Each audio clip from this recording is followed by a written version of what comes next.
Votre programme d'information avec l'UIL, l'Université internationale de Libreville, le fleuron de la formation universitaire en Afrique.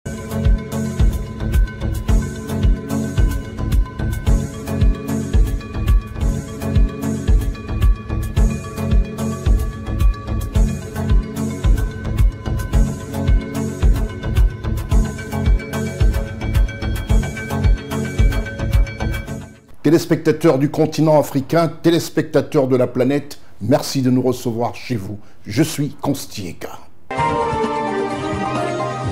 Dans cette émission, rien de plus normal que de vous distiller comme ça de l'information de premier ordre, à savoir de l'information vraie, qui concerne nos différents pays d'Afrique. Savoir le Tchad, de la Guinée équatoriale, la Suisse, où se sont rendus des parlementaires africains. Nous allons parler du Cameroun, du Congo, du Togo, la Turquie, qui a vu la présence du premier garant de la défense nationale de Côte d'Ivoire. On en parlera sérieusement dans cette émission.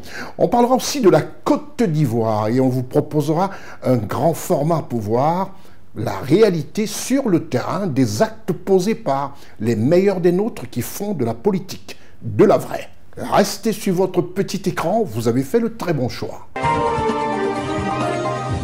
À l'entente de cette émission, nous commençons tout de suite par la Guinée équatoriale.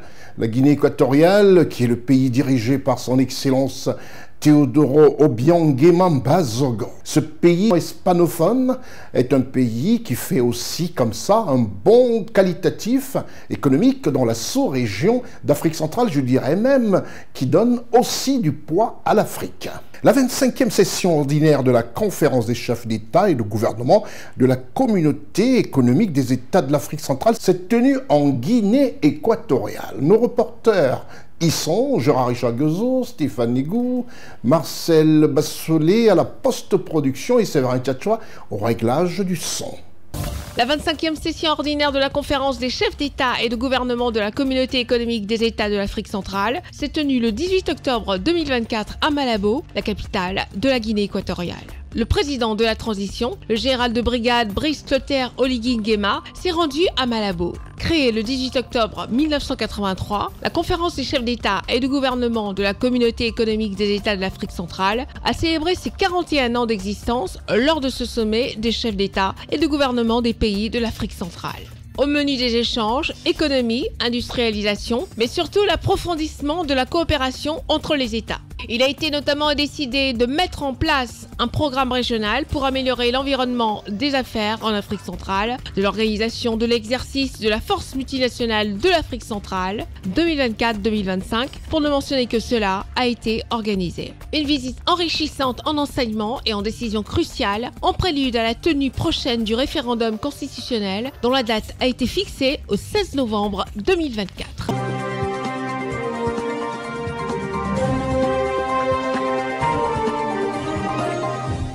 Voilà, quand les chefs d'État africains, surtout ceux de la zone d'Afrique centrale, se réunissent, tous ces chefs d'État essayent de trouver le meilleur pour nos populations. Nous allons en Suisse, nous allons voir ce que font nos parlementaires. L'honorable Adamabik Togo, président de l'Assemblée nationale de la République de Côte d'Ivoire, a pris part à la 149e Assemblée de l'Union parlementaire, en sigle UP. À cette occasion, le président de l'Assemblée nationale ivoirienne a dressé un bilan satisfaisant. 130 pays représentés par leurs parlementaires. À ce grand rendez-vous, ils ont évoqué les pandémies, les conflits, les changements climatiques et le soutien au multilatéralisme. Reportage Gérard-Richard Guezo, Marcel Bassolé, Charlotte Abdoulaye. La 149e Assemblée de l'Union interparlementaire, qui s'est tenue à Genève, en Suisse, s'est terminée par une note empreinte d'espoir. Les parlementaires ont souligné l'importance du dialogue multilatéral pour faire face aux défis mondiaux actuels. Je reste confiant en notre capacité de résilience, pourvu que nous défendons toujours et partout nos principes fondés sur le multilatéralisme, le dialogue politique, le respect du droit international et la solidarité pour la paix et le développement. Nos peuples attendent beaucoup de nous. Il est de notre devoir de répondre à leurs attentes. Aussi devons-nous aider au renforcement des institutions en Afrique, gage de développement et de réduction d'inégalités sociales. Une charte sur l'intelligence artificielle a été adoptée. On est tous d'accord pour dire que l'intelligence artificielle va permettre d'améliorer donc la santé. L'intelligence artificielle pour notre pays comme la Côte d'Ivoire va aider à améliorer la productivité en utilisant moins d'espace, ce qui permet donc de protéger la faune, de respecter donc les exigences de l'environnement. Parallèlement aux sessions, le président de l'Assemblée nationale de Côte d'Ivoire, l'honorable Adama Bictogo, a pris part à la préparation du 15e sommet des présidents de Parlement. De plus, il a exprimé sa satisfaction quant au rôle croissant de la Côte d'Ivoire sur la scène diplomatique internationale. Nous avons terminé avec le panel de haut niveau. C'est le panel en charge d'organiser la conférence mondiale des parlements qui se tient tous les 5 ans. Et le président de l'Assemblée que je suis a été donc choisi parmi les présidents de l'Assemblée africaine. Nous sommes 5. Et je voudrais donc dire que ce choix est le fruit du leadership de notre président Alassane Ouattara.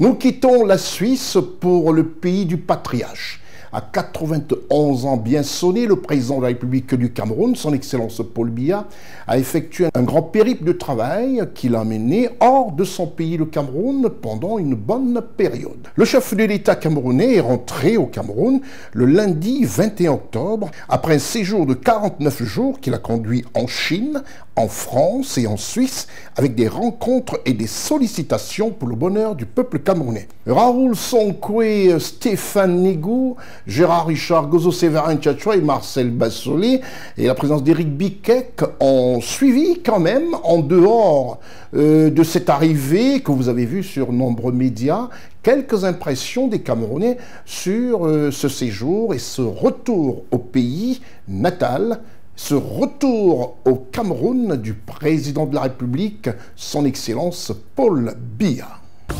Le lundi 21 octobre 2024, le chef de l'État camerounais, son Excellence Paul Biya, revient au Cameroun après 48 jours passés à l'étranger, alors que des rumeurs préoccupantes sur son état de santé avaient été diffusées par une certaine presse et sur les réseaux sociaux. Le retour du président de la République du Cameroun, son Excellence Paul Biya, a été perçu comme un événement majeur, officiellement annoncé depuis quelques jours. C'est aux alentours de 16h35 le lundi 21 octobre 2024 que l'avion transportant à son bord le couple présidentiel camerounais, son Excellence Paul et Chantal Biya, foule le tarmac de l'aéroport international de Yaoundé-Simalène. Le couple présidentiel a été accueilli au bas de l'échelle de coupé par le ministre d'État, secrétaire général à la présidence de la République du Cameroun, M. Ferdinand Gongo, avec qui le chef de l'État camerounais et son Excellence Paul Biya a eu une brève conversation à sa descente d'avion avant de monter dans la limousine présidentielle. Les militants et militantes du parti au pouvoir, le RDPC, ainsi que les populations de la ville de Yaoundé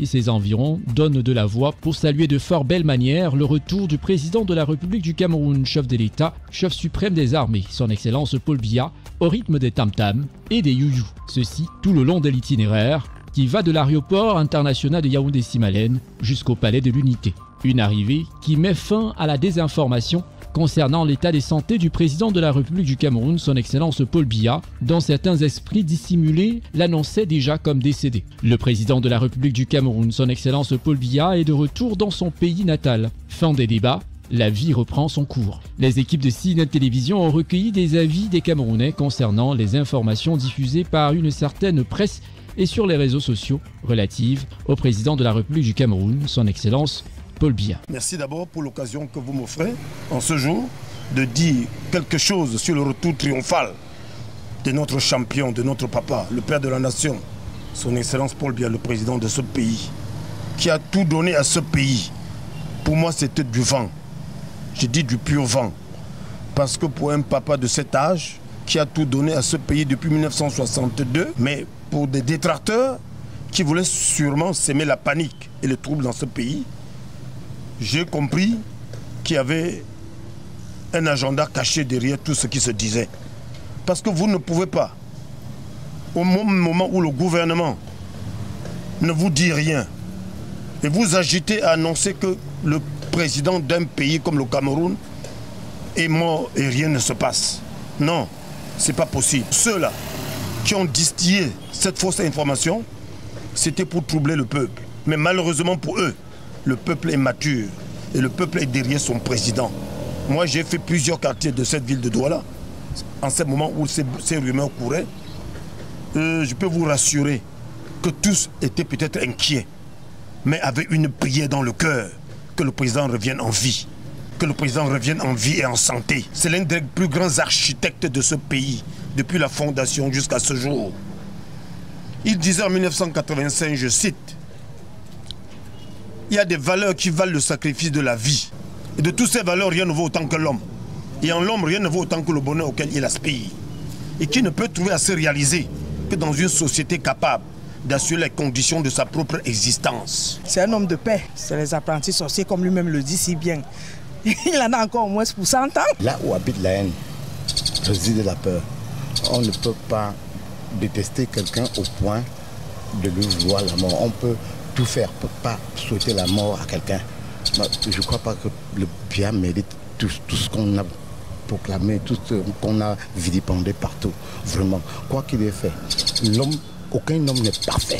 Ce n'est pas parce que Biya a quelques manquements qu'on peut lui souhaiter la mort. C'est le président de la République. Jusqu'ici, il faudrait qu'on lui souhaite bon vent et qu'on l'encourage et qu'on l'amène à mener le Cameroun vers le bonheur qu'il a toujours souhaité. Le Seigneur est merveilleux et que vraiment qu'il se repose, qu'il mène en bien ce qu'il a commencé. Donc je suis désolé pour tout ce qui s'est passé, pour tout ce qu'on a dit, pour tout ce qu'on a raconté. C'est dommage pour le Cameroun.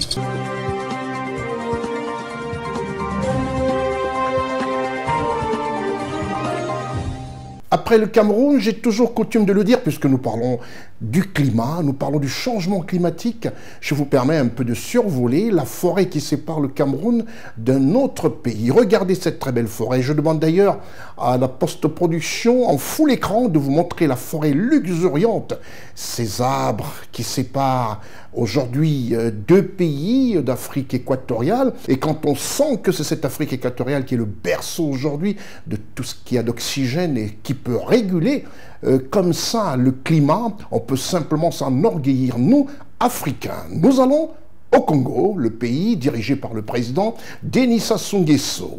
En République du Congo, l'heure a été au budget. Le budget de la République du Congo 2025 a été soumis à l'Assemblée nationale. Gérard Richard Gozo, Séverin Tchatchoua, Marcel Bassolé, avec la complicité de Raoul Sankoué, nous en font écho. Le gouvernement congolais a officiellement soumis le budget de l'État pour l'exercice 2025 à l'Assemblée nationale par le biais de M. Ludovic Ngatse, ministre du Budget, des Comptes publics et du Portefeuille public. Ce budget s'élève à plus de 2800 milliards de francs CFA, un taux plus élevé par rapport à 2024. Au regard des agrégats budgétaires ainsi présentés, il s'impose à nous la redéfinition d'une stratégie en matière de gestion budgétaire, du financement et de la trésorerie. De ce fait, les mesures préconisées sont les suivantes. Limiter l'affectation des recettes à certaines administrations en les canalisant vers le contenu du Trésor. Procéder aux évaluations régulières des avantages fiscaux consentis avec les engagements pris par les contribuables dans le cadre des conventions pour limiter la dépense fiscale et réformer le bénéfice des exonérations douanières par le paiement préalable et le remboursement a posteriori.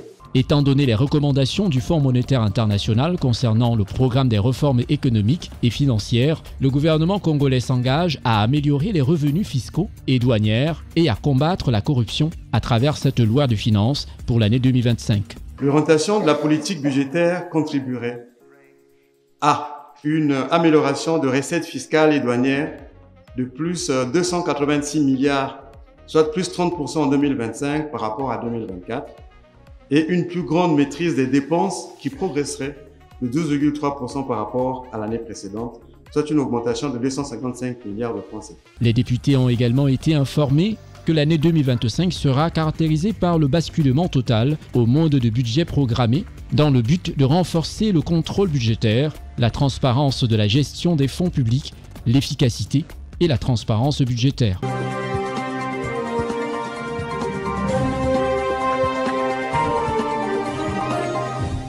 Nous quittons le Congo pour le Tchad, le pays dirigé par son Excellence, le président Mahamat Idriss Déby Itno, chef de l'État tchadien. Le secrétaire exécutif du CILSS a été reçu par le chef de l'État tchadien, son Excellence Mahamat Idriss Déby Itno. Reportage Raoul Sankoué, Jean-Richard Gozo, Séverin Tchatchoua, et Marcel Bassolé.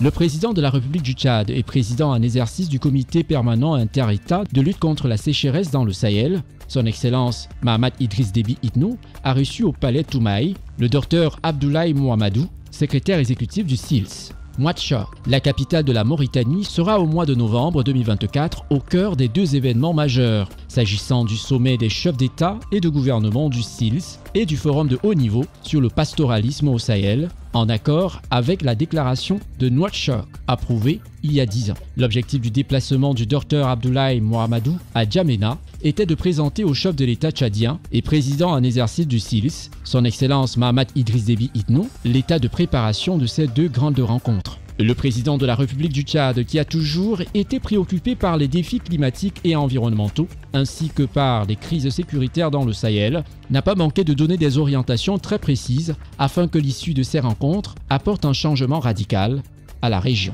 Ce forum Nouakchott plus 10, l'élevage et le pastoralisme, se tient 10 ans après la déclaration de Nouakchott, elle-même précédée de la déclaration de N'Djamena, qui était le segment technique de cette déclaration.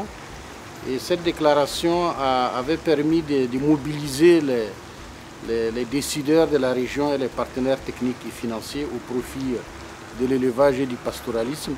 Et un certain nombre de projets ont été mis en œuvre au cours des 10 dernières années. Et donc Nouakchott plus 10, ce sera l'occasion d'évaluer le chemin parcouru, les résultats obtenus sur l'ensemble des pays du Sahel dans le domaine de l'élevage et du pastoralisme, et également d'envisager l'avenir dans un contexte où on sait qu'il y a des crises qui se sont empilées ces dernières années et qui ont affecté l'élevage et le pastoralisme dans notre région. Outre cette thématique, le docteur Abdoulaye Mouhamadou a profité de l'occasion pour présenter au chef de l'État, président en exercice, son Excellence Mahamat Idriss Déby Itno, l'état de son organisation, l'action en cours ainsi que des divers projets et programmes soutenus par le SILS au Tchad. Il faut noter que le comité permanent inter-État de lutte contre la sécheresse dans le Sahel a été créé en 1973 et a pour mission principale de renforcer la sécurité alimentaire, de combattre également la dégradation des terres et de gérer les ressources en eau dans cette région particulièrement exposée au changement climatique. Cependant, comme si cela ne suffisait pas, au cours des dernières années, les terroristes s'y sont installés, aggravant ainsi la dégradation de l'environnement et des conditions de vie des populations déjà précaires.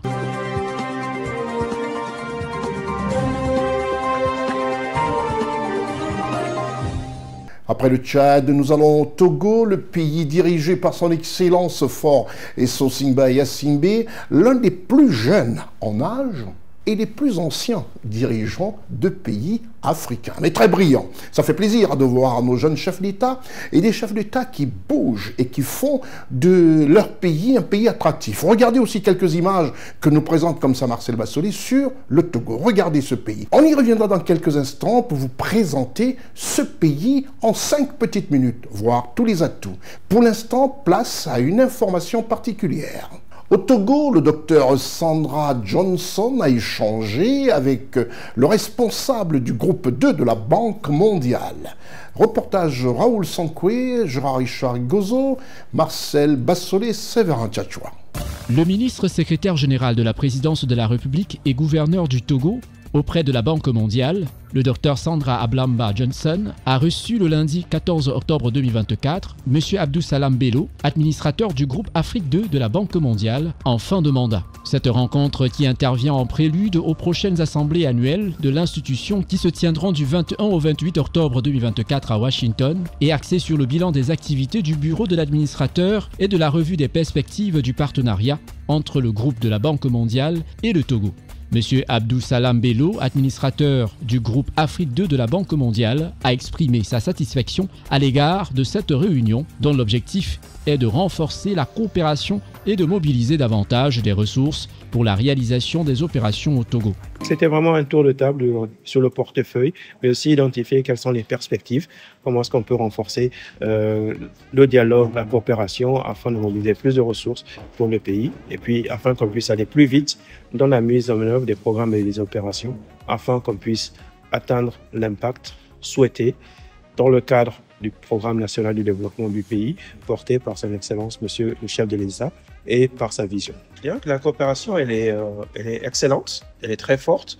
Le conseil d'administration a approuvé en mai, donc il y a quelques mois, son nouveau cadre de coopération qu'on appelle le CPF, le cadre de partenariat pays entre la République togolaise et le groupe de la Banque mondiale, qui va s'appuyer sur 3 grands axes, notamment la création de l'emploi de qualité par un secteur privé dynamique, l'amélioration de la qualité de ce qu'on appelle le capital humain, c'est-à-dire santé, éducation, vulnérabilité, mais aussi une 3e dimension sur le renforcement de l'administration territoriale, donc le déploiement aussi, le renforcement du réseau, la construction de villes secondaires. Donc ça, c'est la perspective. Il faut souligner aussi que le Togo, sous le leadership du chef de l'État, est un des pays les plus performants en matière de mise en œuvre de programmes et de projets au sein du groupe de la Banque mondiale. Le docteur Sandra Ablamba Johnson, ministre secrétaire général de la présidence de la République, par ailleurs gouverneur du Togo auprès de la Banque mondiale, s'est réjoui de la tenue de cette rencontre qui traduit non seulement la qualité du partenariat entre le Togo et le département de l'administration dont la mission est de porter haut la voix des pays membres à Washington.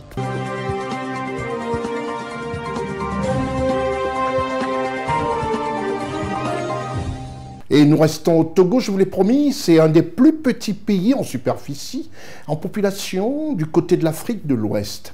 Et nous avons décidé de vous présenter ce pays. Vous verrez ses atouts, ses avantages. Un pays aussi attractif, qui montre aujourd'hui aux yeux du monde, aux yeux de l'Occident, que l'Afrique est la terre promise de la planète.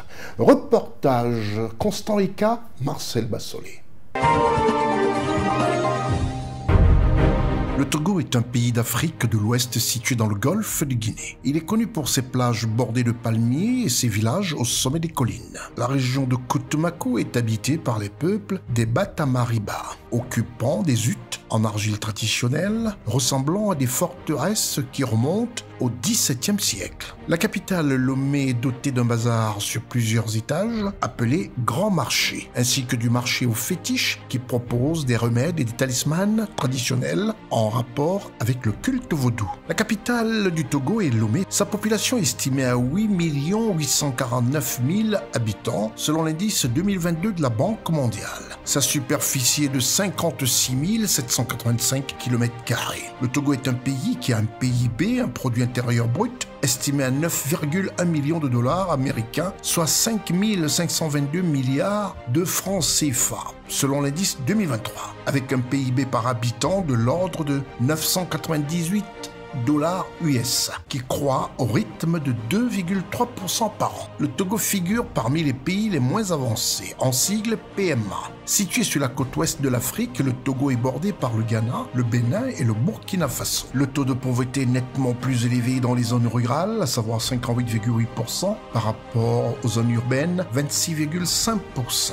La Banque islamique de développement, en sigle BID, a récemment approuvé un financement de 60,30 millions de dollars, plus de 36 milliards de francs CFA pour le Togo, dans le cadre d'une initiative visant à améliorer la qualité de vie des populations les plus vulnérables. C'est à la faveur de la 350e réunion du conseil d'administration de l'institution financière, le lundi 14 octobre 2024, à Jeddah, en Arabie Saoudite. Ces fonds sont spécifiquement orientés vers le soutien à des activités génératrices de revenus et l'augmentation de la productivité agricole, avec des axes cruciaux pour le développement économique du pays. Cette approbation fait partie d'un programme plus vaste, au cours duquel la Banque islamique de développement, en sigle BID, a alloué plus de 3 milliards de dollars US à 20 projets de développement socio-économique dans 17 pays membres. En Afrique, la Côte d'Ivoire, le Mozambique et le Sénégal figurent parmi les pays bénéficiaires. Au total, 9 pays africains ont ainsi bénéficié de ces décaissements, dont le montant cumulé s'élève à environ 1,22 milliard de dollars US. Au Togo, la Banque islamique de développement, en sigle BID, est déjà un partenaire sur diverses initiatives allant de la protection côtière au soutien de l'électrification rurale.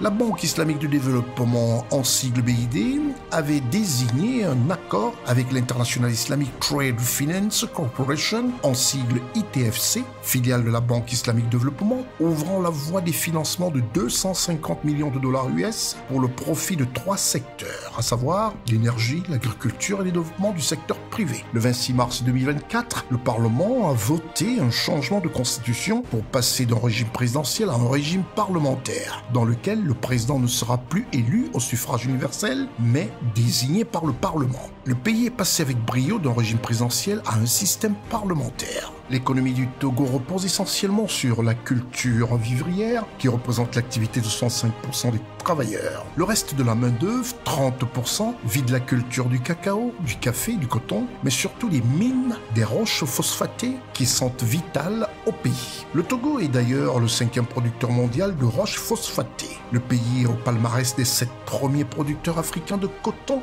au milieu des années 2010. Le Togo figure parmi les pays les moins avancés depuis 1980.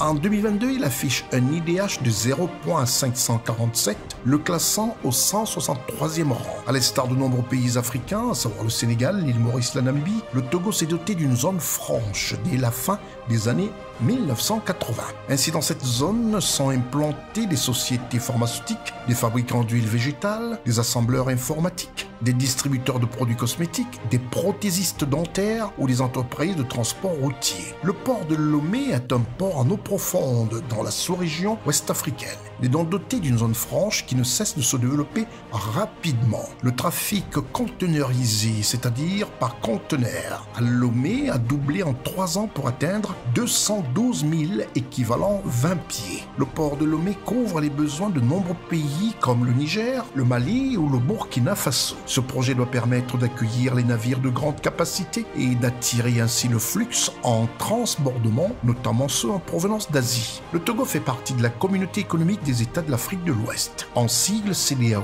et de l'Union économique et monétaire ouest-africaine, en sigle UMOA. En 2011, la France a annulé la dette du Togo d'un montant de 100 millions d'euros. En 2023, le Togo est classé en 114e position pour l'indice mondial de l'innovation. La cuisine togolaise est variée et riche en saveurs. Cette variété découle de la diversité culturelle et ethnique. Les produits de la cuisine togolaise sont issus de la terre cultivée locale selon les régions du Togo telles que la banane plantain, le manioc, l'igname, le taro, ainsi que des légumes, des produits de la mer, tels des poissons, des crevettes et des crabes. Les Togolais consomment aussi de la viande issue de l'élevage, à savoir le poulet, la pintade, le canard, la chèvre, le mouton, le bœuf, le porc et aussi de la chasse, les rats palmistes et antilopes.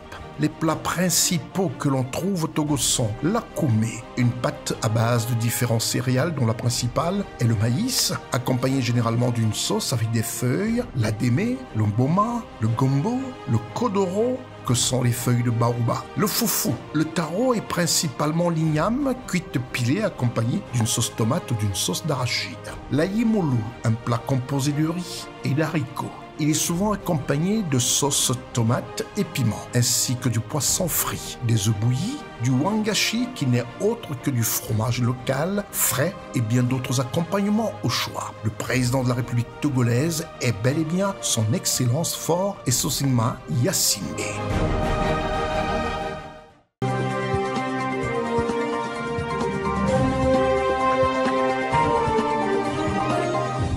Qu'est-ce que c'est beau de découvrir ce pays comme ça, le Togo.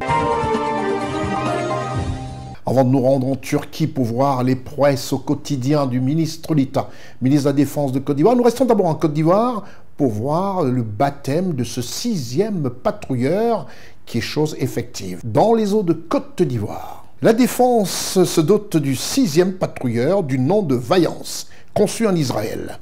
La ministre Kabagnale, ministre de l'économie, du plan et du développement, marraine de cette cérémonie avec la présence de plusieurs ministres du gouvernement de Côte d'Ivoire. Voilà qui montre encore une fois le concret effectué par le ministre d'État, ministre de la Défense de Côte d'Ivoire, avec ce 6e patrouilleur dans les eaux maritimes ivoiriennes. Reportage Ousmana Koulibaly, Lévité Divonon, Marcel Bassolé.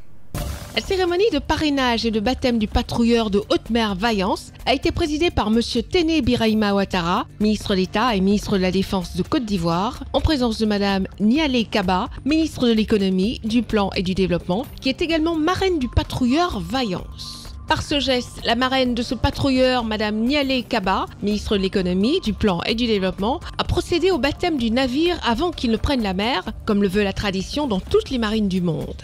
Il s'agit du 6e patrouilleur hauturier de la Marine nationale ivoirienne, fabriqué en Israël. Ce navire militaire dispose d'une capacité opérationnelle de 24 marins pour une durée de 2 semaines en mer. Notre marine est aujourd'hui mieux équipée pour faire face aux défis contemporains et assurer la protection durable de nos intérêts. Il faut souligner que ce patrouilleur de haute mer fut appelé pendant son transit vers la Côte d'Ivoire à intervenir avec célérité au large des côtes du Royaume du Maroc pour porter assistance et secours à des migrants en détresse. Selon le ministre d'État, ministre de la Défense de la Côte d'Ivoire, M. Téné Birahima Ouattara et Mme Nialé Kaba, ministre de l'Économie, du Plan et du Développement, par ailleurs marraine du patrouilleur de haute mer Vaillance, cette nouvelle acquisition témoigne de la croissance de l'armée ivoirienne. Le navire que nous baptisons ce jour représente bien plus qu'un simple outil de défense. Il incarne l'engagement du chef de l'État à protéger notre patrie, ses intérêts et ses valeurs. Il est aussi le symbole de notre capacité collective à surmonter les défis avec résilience. Le ministre d'État, ministre de la Défense de Côte d'Ivoire, M. Téné Birahima Ouattara, a exprimé sa profonde reconnaissance envers son Excellence Alassane Ouattara, président de la République de Côte d'Ivoire et chef suprême des armées, pour cette nouvelle acquisition, la 6e du genre après les patrouilleurs L'Émergence en 2014, le Bouclier en 2015, capitaine de frégate Sekongo en 2016, le contre-amiral Lamine Fadika en 2022 et l'Espérance en 2023. Je voudrais, au nom de l'ensemble des forces armées de Côte d'Ivoire, exprimer notre sincère gratitude à son Excellence le Président de la République pour cette nouvelle acquisition. Patrouilleur Vaillance, symbole de fierté et d'assurance pour chaque Ivoirien, permettra à notre marine nationale d'accroître sa capacité, sa liberté d'action et sa projection dans les eaux afin de faire face aux défis sécuritaires nés des activités criminelles en mer et de la pollution de l'environnement marin. Ce patrouilleur de type OPV 452, équipé de moyens de défense capables d'atteindre des cibles sur une distance de 2 km, constitue un avantage dans la lutte contre la piraterie maritime et dans la protection des eaux internationales.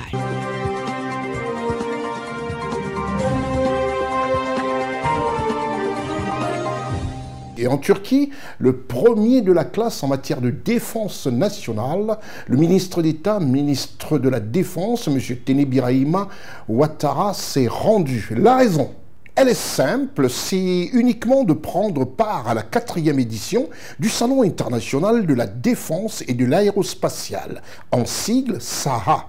Expo 2024, un grand rendez-vous des acteurs de la défense dans tous les aspects. À ce type de rendez-vous, le premier de la classe en matière de défense nationale n'hésite pas un seul instant. Tout ce qui touche à la sécurité des Ivoiriens, c'est son affaire. Il en a décidé ainsi, sans faux fuyant.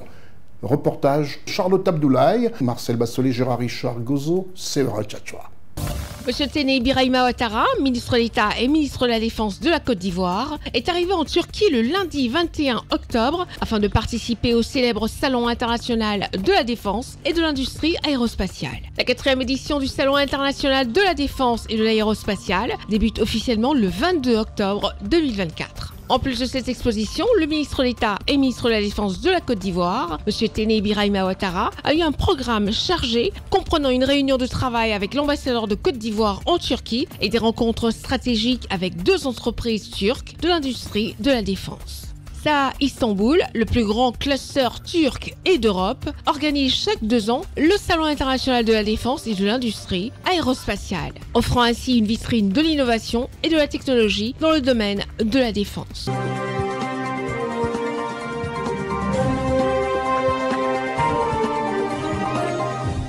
Qu'est-ce que ça fait plaisir pour les Africains de voir leur politique parler peu et surtout travailler et agir. Et en cela, on peut reconnaître à l'équipe gouvernementale de Côte d'Ivoire cet axe qui imprime tout simplement la marque du président Alassane Ouattara, qui parle peu mais applique et rend heureux les Ivoiriens. Du côté de la Turquie, le ministre d'État, ministre de la Défense de Côte d'Ivoire, M. Teni Birahima Ouattara, sans tambour battant, veut le meilleur pour son pays, la Côte d'Ivoire, en équipement de défense nationale. Vous verrez à cette occasion les accords et les conventions qu'il a signés pour le bonheur du peuple ivoirien et surtout pour la sécurité nationale. Le reportage, Charlotte Abdoulaye, Gérard Richard Gozo, Séverin Tchatchoua, Marcel Bassolé. M. Teni Birahima Ouattara, ministre d'État et ministre de la Défense de la Côte d'Ivoire, à Istanbul, en Turquie, à l'ouverture de la 4e édition du prestigieux Salon de la Défense et de l'Industrie Aérospatiale SAA Expo 2024. Après la cérémonie d'ouverture solennelle qui a rassemblé plusieurs pays, le ministre d'État et ministre de la Défense de la Côte d'Ivoire a visité divers stands, lui permettant ainsi de s'imprégner sur les dernières avancées technologiques dans le domaine de la défense. Par la suite, une convention a été signée entre la Côte d'Ivoire et la Turquie dans le but de consolider l'excellente coopération militaire qui lie les deux pays. L'accord est signé par le ministre d'État et ministre de la Défense de la Côte d'Ivoire, M. Teni Birahima Ouattara, et son homologue turc de la Défense nationale, M. Yassar Guiller.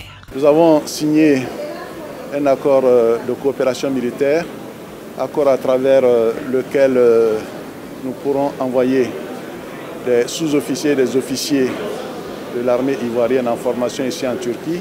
La Turquie a une expérience avérée en matière de défense et de sécurité. Nous avons fait beaucoup de découvertes qui sont importantes pour l'armée de Côte d'Ivoire et je pense que nous pourrons mettre à profit ces découvertes pour renforcer davantage, comme le demande le président de la République, notre outil de défense. En outre, M. Teni Birahima Ouattara, ministre d'État et ministre de la Défense de la Côte d'Ivoire, a rencontré le président des industries d'armement turques. Les échanges présagent de très belles perspectives. Pour cette 4e édition, le ministre d'État et ministre de la Défense de la Côte d'Ivoire veut mettre à profit toutes les opportunités afin d'offrir à la nation ivoirienne une armée davantage moderne et modèle qui impose le respect. SAA Expo 2024 se déroule tous les 2 ans et se présente comme un événement qui met en avant l'innovation et la technologie dans le secteur de la défense.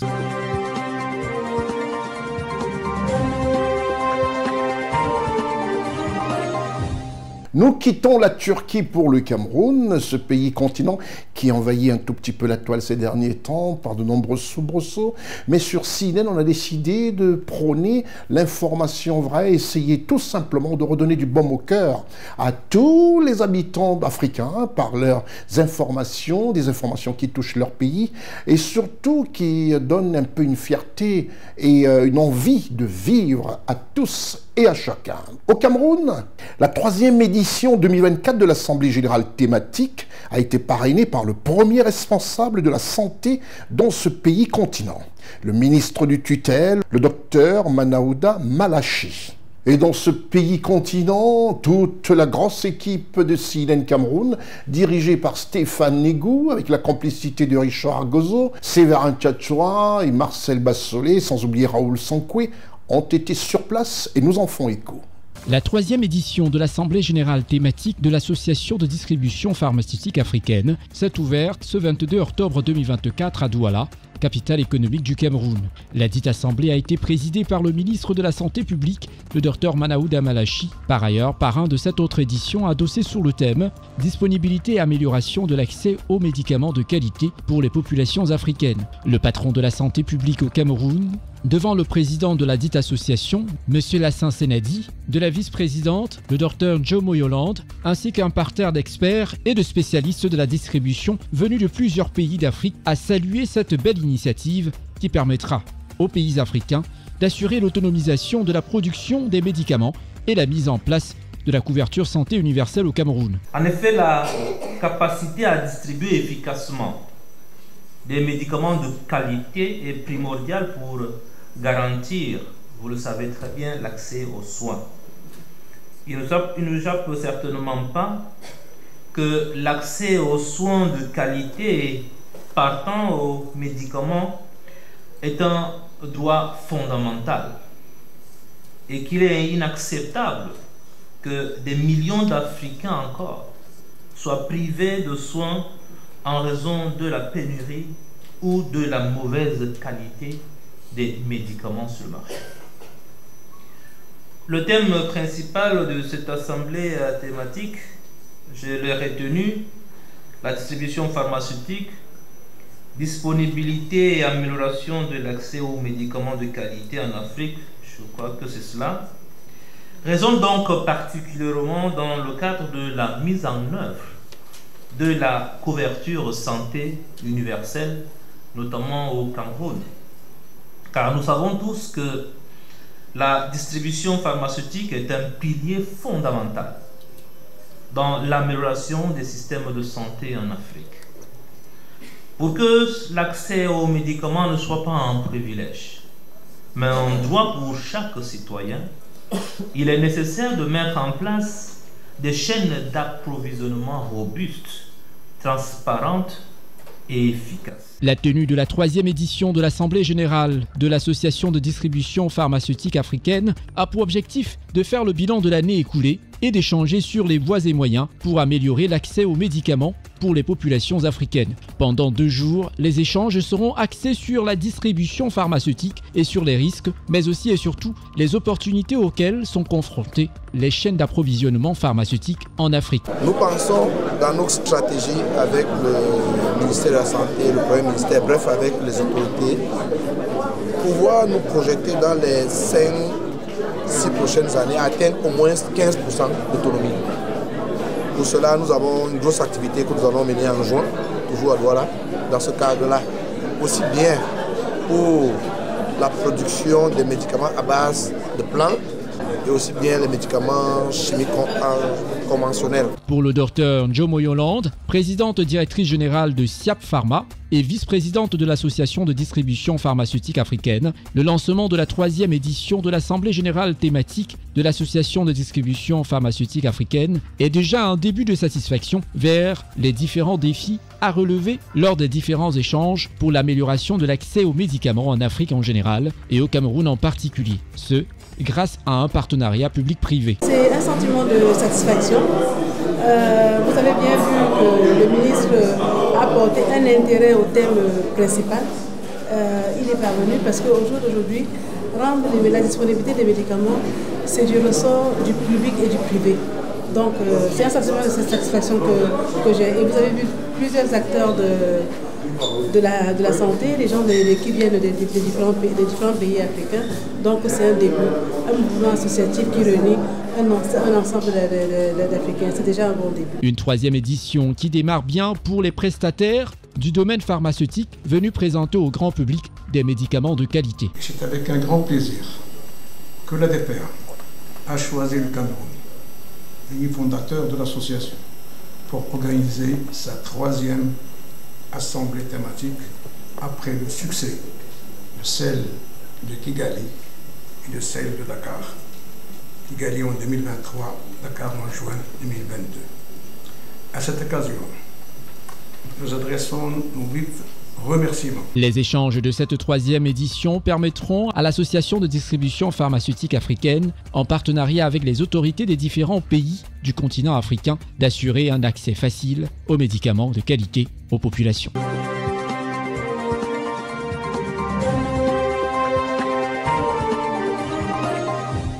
Nous quittons le Cameroun pour la Côte d'Ivoire et voir tout simplement que la première dame de la République de Côte d'Ivoire, Madame Dominique Ouattara, n'est de tout repos. Elle est là, elle veille au grain.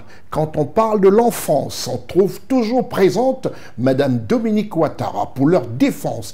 Et l'occasion a été encore de belle. La lutte contre le travail des enfants en Côte d'Ivoire, Madame Dominique Ouattara, première dame à la tête du Comité national de surveillance de lutte contre le travail des enfants, était en réunion avec le département américain du travail à Abidjan. Une rencontre fructueuse entre les Ivoiriens, dont à la tête du comité, Madame la première dame de la République de Côte d'Ivoire, Madame Dominique Ouattara, et la partie américaine. Reportage Ousmane Koulibaly, Lévi Teddy-Vaunan, Marcel Bassolé.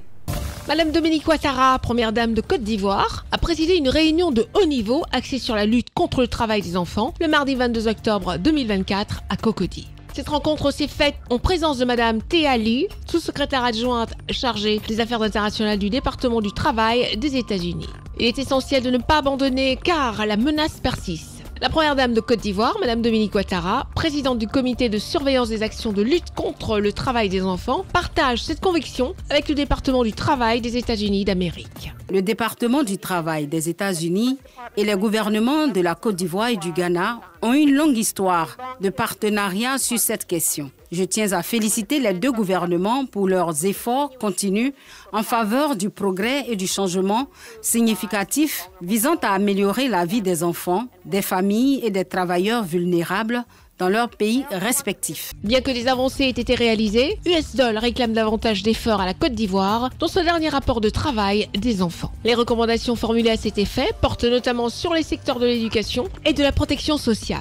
Concernant l'incapacité des inspecteurs du travail à prendre des sanctions civiles contre les personnes en cas d'infraction relative au travail des enfants, à ce sujet, le ministre de l'Emploi et de la Protection sociale se propose de faire un plaidoyer en vue de la prise d'une ordonnance pour modifier le Code du travail afin de donner aux inspecteurs du travail le pouvoir de coercition, notamment celui de prononcer des sanctions civiles en cas d'infraction en matière de travail des enfants. Face à la pression avec la politique de scolarisation obligatoire, je voudrais dire qu'en nombre d'établissements secondaires publics, en 2011, on avait 294 collèges et lycées.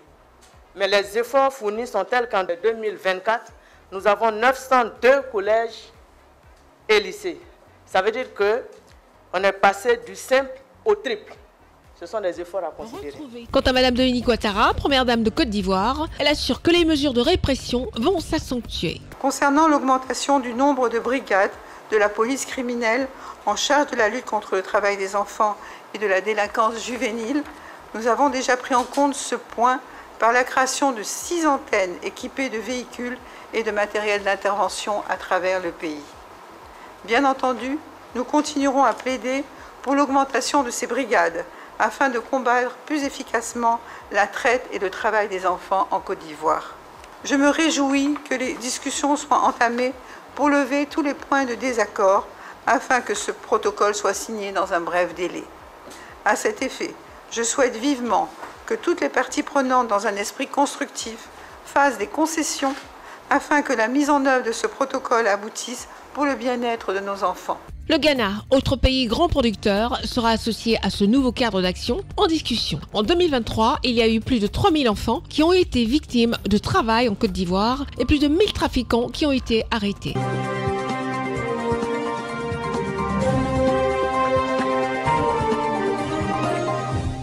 Voilà, Madame la Première Dame de la République de Côte d'Ivoire veille au grain. Les enfants en Côte d'Ivoire vont à l'école. Et après leur majorité, chacun choisit de ce qu'il fera.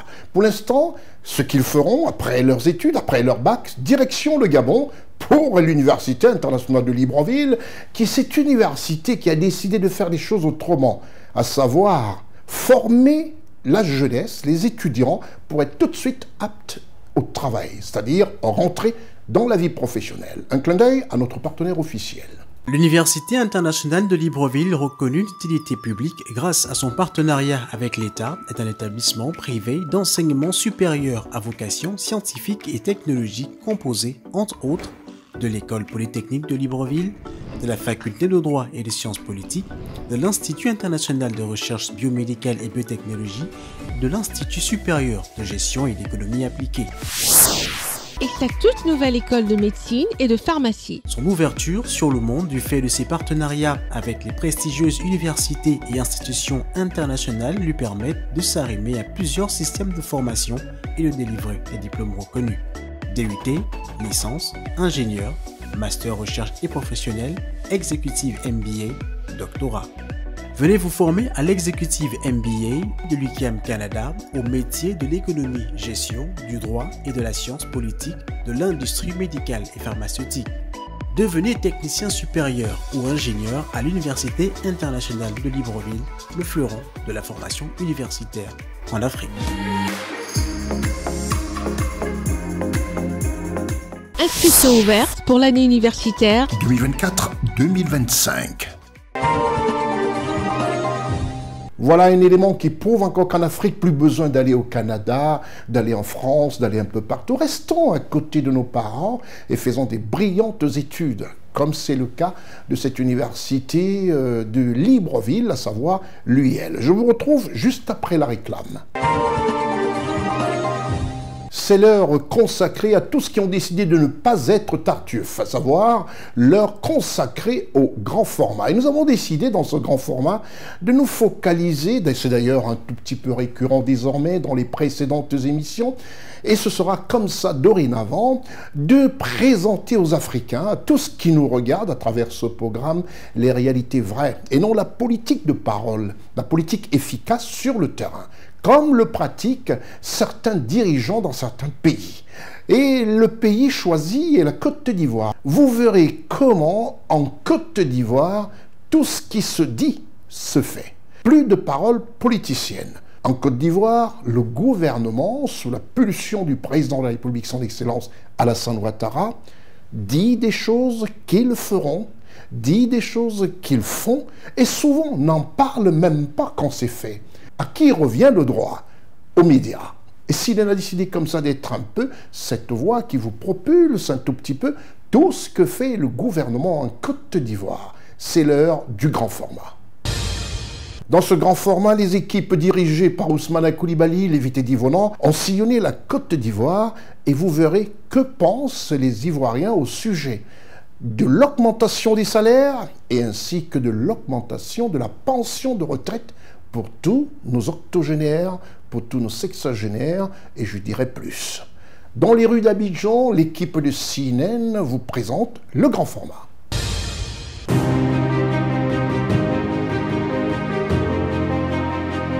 Mes impressions sur l'augmentation du SMIC, je crois que le président de la République a fait un bon geste parce que ça va permettre à beaucoup d'entre nous de s'épanouir mieux. Et que nous souhaitons que toutes les entreprises privées respectent ce que la législation a demandé. Sur l'augmentation de la pension des retraités, mes impressions, comme je le disais de suite, toute augmentation permet à la population de s'épanouir.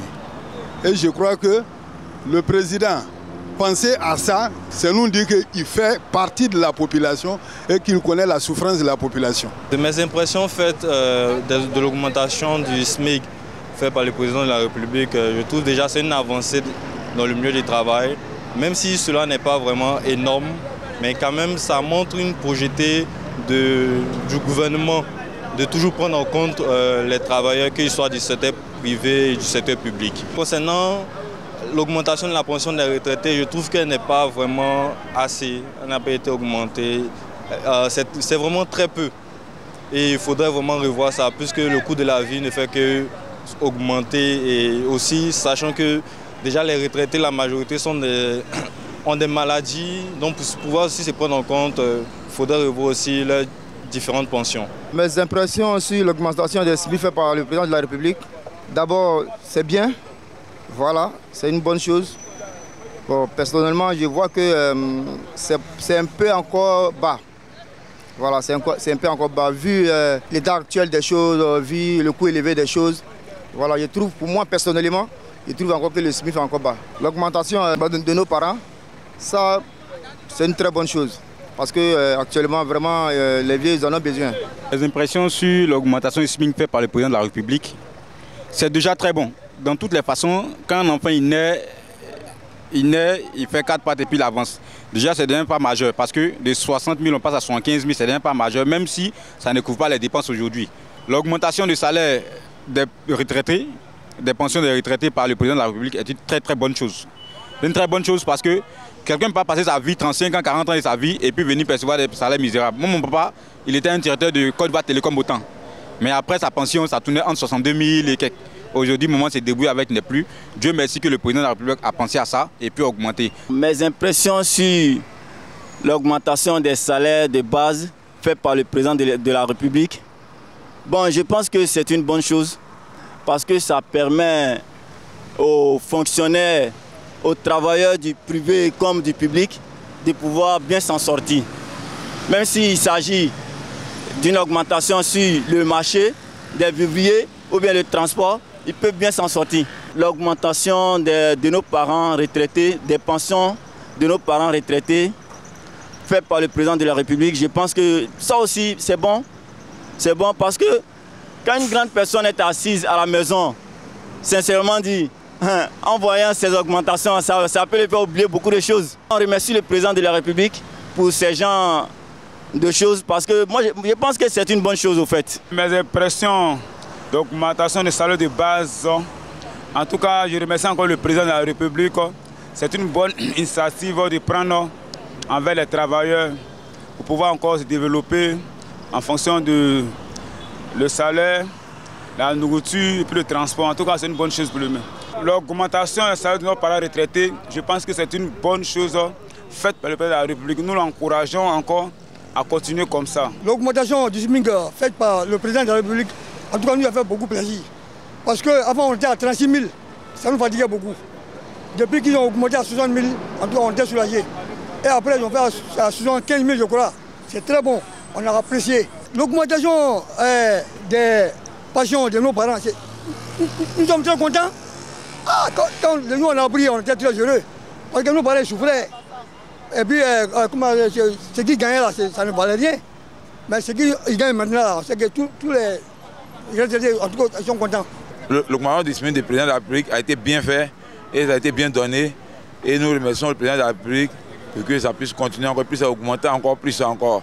Voilà, nous remercions pour ce qu'il a fait à nos travailleurs, à nos citoyens travailleurs et à toute la population de la Côte d'Ivoire. L'augmentation des pensions de la retraite faite par le président de la République est une bonne chose. Nos parents ont beaucoup travaillé pour la fonction publique, donc si le président de la République l'augmente, c'est une bonne chose. Je remercie aussi le président de la République d'avoir fait cette bonne chose aussi, que ça soit une continuité aussi. Mes impressions sur l'augmentation du SMIC par le président de la République sont vraiment des expressions de joie et tout cela, parce que c'était pas facile, hein. Il y avait beaucoup, mais le président aussi a fait beaucoup. En faisant beaucoup, je pense qu'il vient de donner la preuve encore qu'il en a fait beaucoup en tout cas. Mes impressions sur l'augmentation du SMIC faite par le président de la République, déjà, c'est une bonne chose parce que c'est une bonne chose du côté du secteur privé, du secteur public. C'est quelque chose de bien. Pour l'augmentation des pensions de nos parents retraités, je trouve que c'est une bonne chose. Déjà qu'ils sont déjà vieux, et ils entendent encore que le président essaie d'augmenter leur argent. Pour ne pas dire que le président augmente leur argent, c'est déjà bien. Nous tenons à dire merci au président pour ce geste. Je salue déjà les efforts que le président fait de vouloir améliorer donc la vie des citoyens en permettant à ce que le SMIC soit revu à la hausse. De 60 000, nous passons à 75 000. C'est une très très belle initiative que le président mène parce qu'il veut le bien-être de ses concitoyens, de ses citoyens qu'il gère. Les retraités parfois se trouvent dans des situations vraiment difficiles après avoir servi la nation pendant plusieurs années. Et leur fait donc ce privilège-là, cette hausse-là au niveau des choses de la retraite est une très bonne chose. Ça va leur permettre de respirer bien. Certains vraiment vivent des situations très difficiles parce que le salaire n'est plus le même qu'ils recevaient jadis. Mais avec cela, ils pourront vivre en tout cas une retraite très heureuse.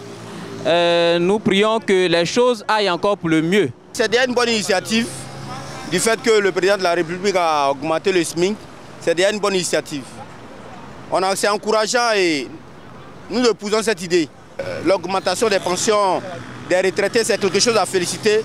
Chose qui n'a pas été faite depuis très fort longtemps. Si le président a songé à ça, nous disons merci au président, merci et qu'il épouse ça encore. Nous allons remercier le président de la République pour le geste parce que l'augmentation du SMIC faite par lui vient à corriger certaines choses dans notre quotidien. Avant, le SMIC était à 60 000.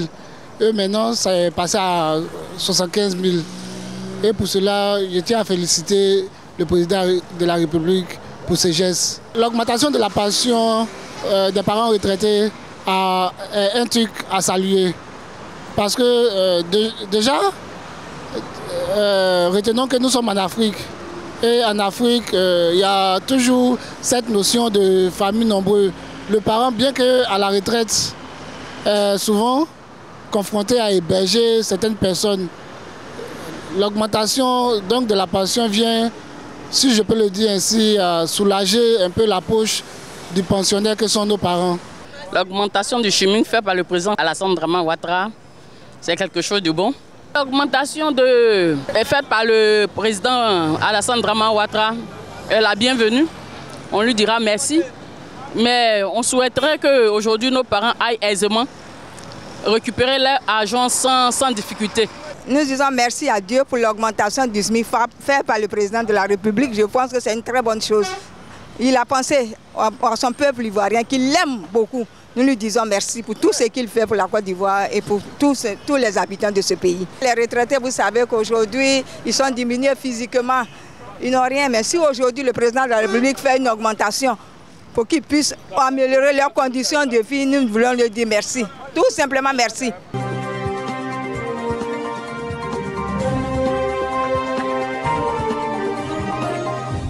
Tout en vous remerciant pour votre attention particulière à ce programme hebdomadaire que vous pouvez retrouver toute la semaine sur cnntv.ci et en replay comme ça sur www.ciwebinfo.net. C'est une chaîne d'information continue 24h/24. Vous y allez sur www.ciwebinfo.net ou cliquez sur replay et vous êtes en direct. C'était votre programme d'information avec l'UIL, l'Université internationale de Libreville, le fleuron de la formation universitaire en Afrique. Merci de nous avoir suivis. Merci à toute l'équipe qui me permet de concocter ce programme hebdomadaire. Je suis Constieka. Au revoir.